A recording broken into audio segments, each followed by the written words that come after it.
Welcome back to another day of rebuilding my playing. This has been a really interesting week, and so this is going to be a long intro because I want to be really mindful and conscious of the challenges I've faced this week with practicing so that I can assess and evaluate and come up with a reasonable solution. So this week we headed back to school. My ability to practice this week was seriously hampered.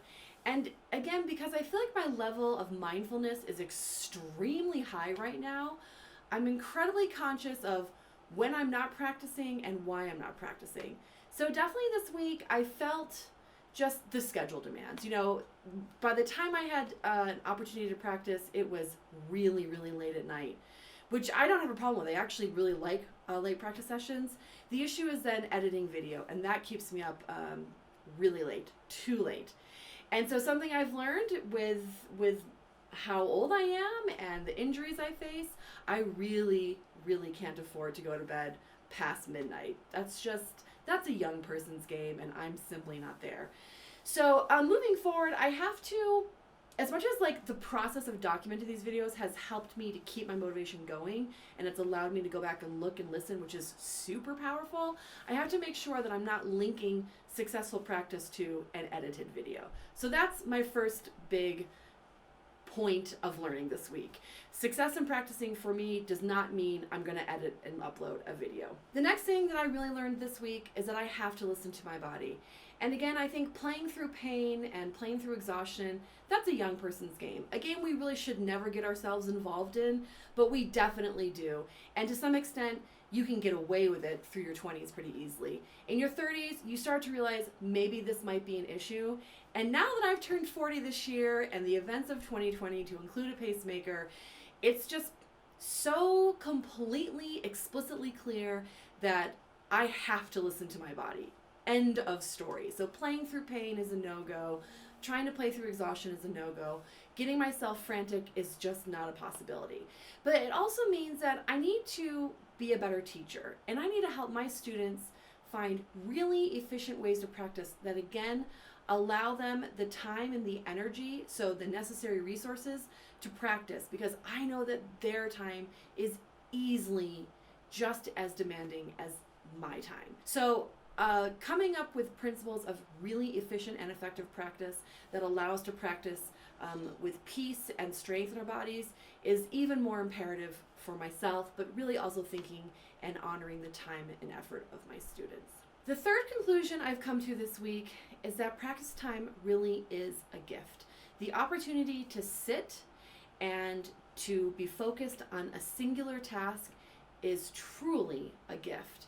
And I'm very aware this week that when my students go into practice, they rarely, if ever, are truly focused on this task. Again, I'm thinking about just normal distractions, things that literally distract our minds on a daily basis. And so a practice session really has to be a form of mindfulness. And I'm doing this wonderful workshop with Jenny Brandon, and I got to see these excellent definitions of meditation and mindfulness and what's different about those two things. And using these words more correctly and applying them to myself this week is definitely a huge point of learning for me. And practice needs to be mindfulness, where we are focused on one task. We are in that moment and present in that and not doing anything else. So eliminating phones, which is such a huge task. I don't know how we can convince students of this more, to put their phones away, to put them on airplane mode. It's tough because a lot of the resources we're asking them to use in a practice session might be on their phones, but I do really think put your phone on airplane mode so at least you can stop things from coming into your phone. And then also just enjoying it. I mean, the opportunity that we have to just sit and focus on one task is fleeting in our lives, because as you age and as you get involved in more relationships, familial and professional, there are just always people that feel like they should have access to your time and your energy and your attention. Carving this space out, like your physical space and the time and also the mental energy and focus to give it, is a blessing, it's a gift, and it's something we have to guard very, very carefully. So while I didn't get the practice time in this week that I would like to have gotten in, it by no means hasn't been a successful week with regard to building healthier concepts of practice. But ultimately, I want to be playing this instrument. So here I am today. It's Friday. It's Friday morning. I've got a nice chunk of time right now that I can give to this, and so I'm very happily going to do that now. So I'm going to start this practice session just with gratitude for the space in my home and the space in my brain and the strength in my body and the time to just sit here and practice on a Friday morning. So today I do want to start with broken arpeggios. I've been noticing as I've been listening that the broken arpeggio for me is really an ear training exercise. Like there's a technical aspect where we want to have nice smooth transitions as we do those larger intervals. But I think for me what I'm noticing most in my practice videos is that the notes are just out of tune as I do those leaps. And I think I'm trying so hard to keep my embouchure soft and relaxed and also not engaging my core that by the time I do the leap up, the ascending leap, I'm definitely very flat. So even though I'm hearing it, I'm not getting there because I have some kind of conflicting goals for the moment, which is keep your embouchure relaxed, but I have to engage my core, and ultimately I have to hit the note in tune right away. But I also mentioned in my last video the importance of a free and open sound being linked to your intonation. And this is so key. This is something that my undergraduate teacher really emphasized with me, is that, you know, when you are playing in the nut or the core of the sound, it's vibrant and it's full and it's also dark and it's beautiful. But if you're sitting high on the pitch, which is typically where bassoonists tend to play, or low in pitch, you're not in the core of the sound. You're somewhere on the peripheral, which means in some way or another, the sound itself is not going to blossom acoustically. It's not vibrating at the right frequency, and so it's not going to do all the acoustic things it's supposed to do. Then in my graduate studies with Lori Weick, she used to talk about acoustic nodes on the instrument. And this is something that still remains a little bit elusive for me, but the idea that, of course, this is an organic instrument. And organic things respond to vibration. And so as you play on an instrument and you play it in tune, you are impacting these kind of acoustic nodes, which has to do with the vibration of the instrument, but also the tendency of the instrument to play in tune. So essentially, the more you play an instrument in tune, the more it plays in tune, or the easier it plays in tune. And this, I think, is very, very true, because I've done this with my Fox 601 that I played on for a decade. I was able to retune notes. So over time, notes that were really quirky when I purchased the instrument, I was able to re-effect. Whether that was partially always making sure that my personal physiological setting was correct, or the instrument itself, there was definitely a combination of reteaching the instrument to want to be in tune, to know where in tune was, and then to vibrate and respond to intonation. I need to be really careful. We all need to be really careful in our practice sessions that we are playing in tune, that we're finding the nut and the core of the tone, which is achieved by playing in tune. So we hear the good intonation, we play the good intonation, and we teach the instrument to play in tune. This is very important, and I'm realizing I can do this in the broken arpeggios if I do them correctly. So how do I do them correctly? Well, it's the ear training, so hearing the intervals so I play it correctly. Also making sure that I am engaging with my core so I can keep a soft embouchure, but then also remaining musical. More and more I'm hearing these broken arpeggios in my practice as just note, note, note, note. But that really doesn't honor finding the core and the beauty of the tone. And as I rebuild my playing, I want to make sure always that I'm working to create a beautiful tone, because really, like, isn't that kind of everything? Like, you want to sound great as a wind player. You want your tone to be beautiful. So that was a lot of intro again, but this is where I'm going to spend probably a lot of time on today. Here we go, just tuner on. I'm not worried about the metronome. I have no interest in doing things quickly with the broken arpeggios.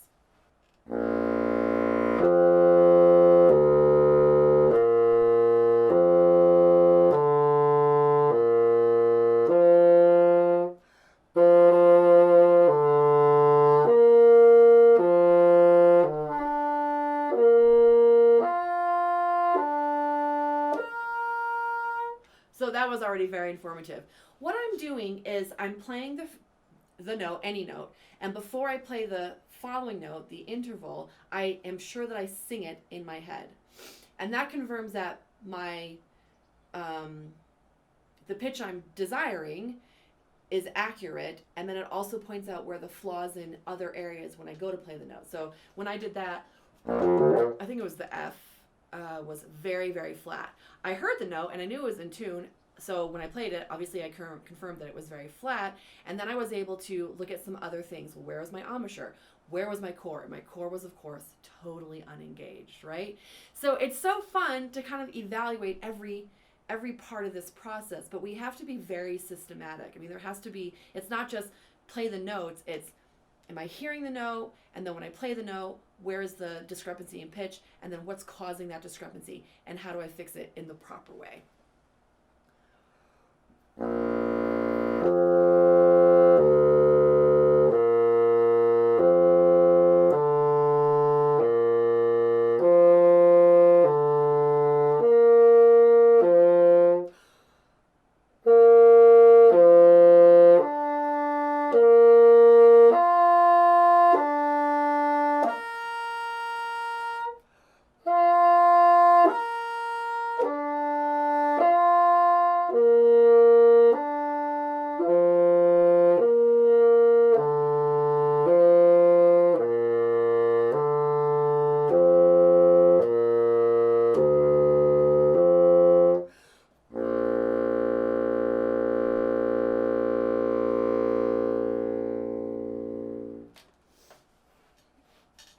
Good. I liked that so much better. My F was still a little bit flat, but I felt like I had a better approach. It was much closer more immediately.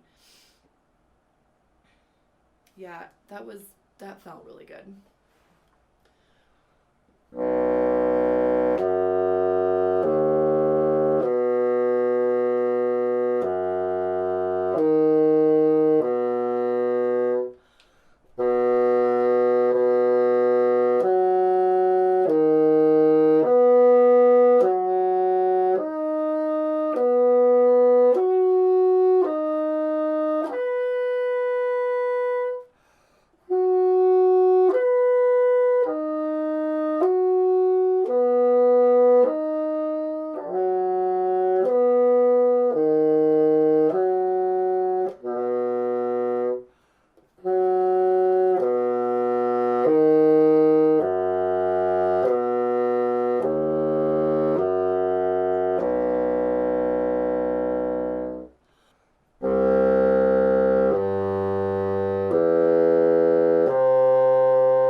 Read minutes later.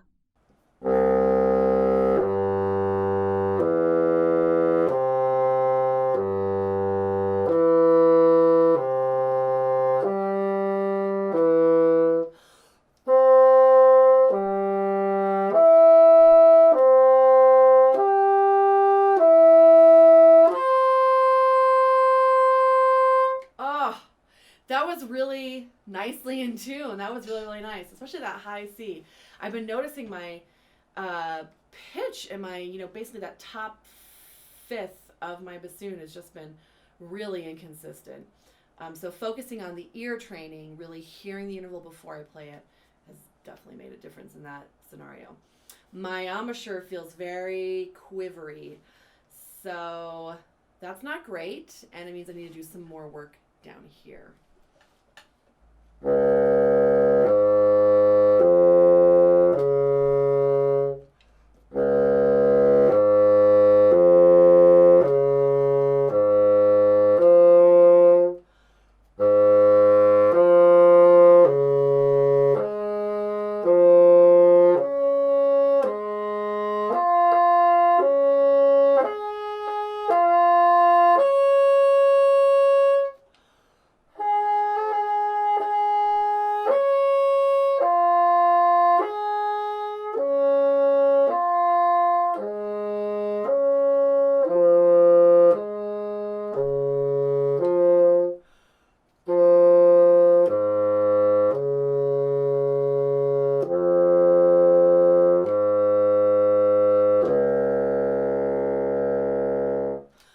Oh, there were so many things I liked about that.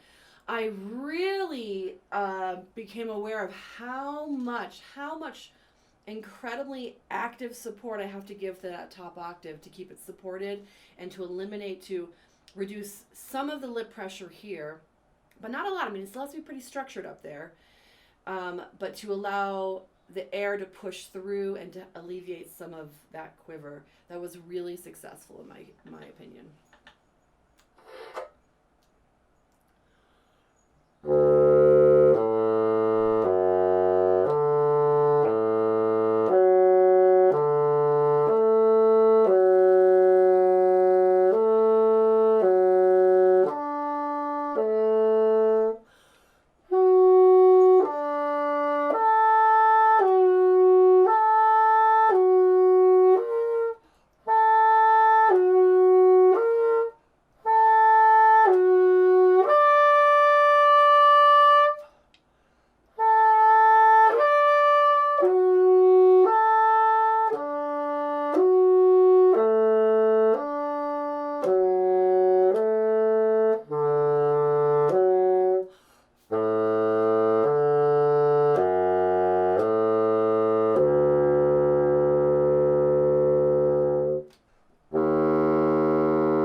A lot of challenges with that one.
interesting intonation challenges with that one. But I'm also noticing that my embouchure feels exhausted, which says to me, even though I know I'm using more diaphragmatic support, I'm still using way too much lip pressure in general.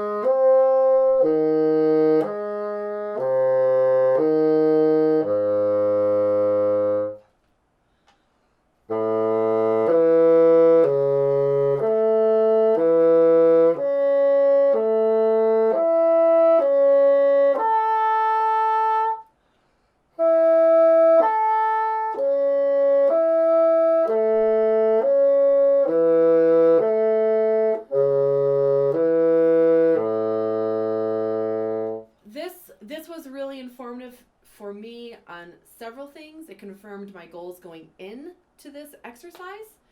They need to really make sure that I am not just muscling my pitch with my embouchure. I'm happy that I am engaging with my diaphragmatic support, and it does make a difference, but I need to do a lot more. And probably I'm still struggling with endurance at my embouchure as well.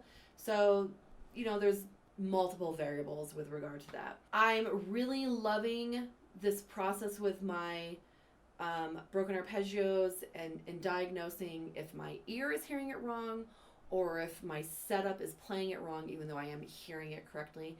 There were a few intervals that I genuinely did hear incorrectly, but mostly I heard them correctly, but my setup was not getting there properly. So that was very informative. This is nice, slow practice, and I believe in this so deeply. One of the constant prompts my students hear from me is I don't want to hear it fast and messy. I want to hear it slow and clean, accomplishing all the things that we actually need to be successful in our practice and also in our performance.